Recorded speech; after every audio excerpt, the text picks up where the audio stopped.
गांव के एक छोटे से खेत में रमेश नाम का लड़का रहता था। पिता ने बचपन से उसे समझाया, बेटा मेहनत का कोई विकल्प नहीं होता। वक्त पर पसीना बहा लिया तो कभी आंसू नहीं बहाने पड़ेंगे।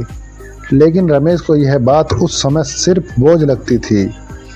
उसे लगता था कि जिंदगी का मज़ा दोस्तों के साथ घूमने फिरने, मोबाइल चलाने और समय बर्बाद करने में है। खेत में काम करने से वह अक्सर कतराता और पिता की डांट सुनकर भी ध्यान नहीं देता। कई बार पिता बीमार होकर भी खेत में पसीना बहाते रहे और रमेश दूर से देखता रहा। साल दर साल बीतते गए। धीरे धीरे पिता की तबीयत बिगड़ने लगी।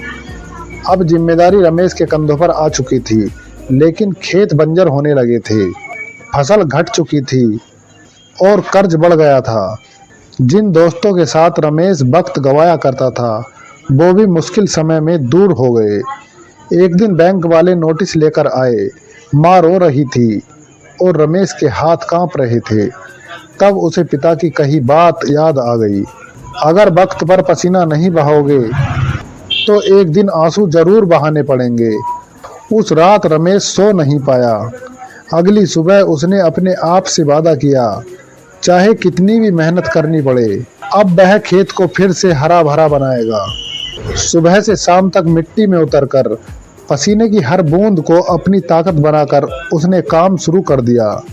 धीरे धीरे खेतों में हरियाली लौटने लगी, कर्ज चुकता होने लगा और माँ के चेहरे पर मुस्कान वापस आ गई। रमेश ने उस दिन सीख लिया कि मेहनत से बड़ी कोई दवा नहीं होती।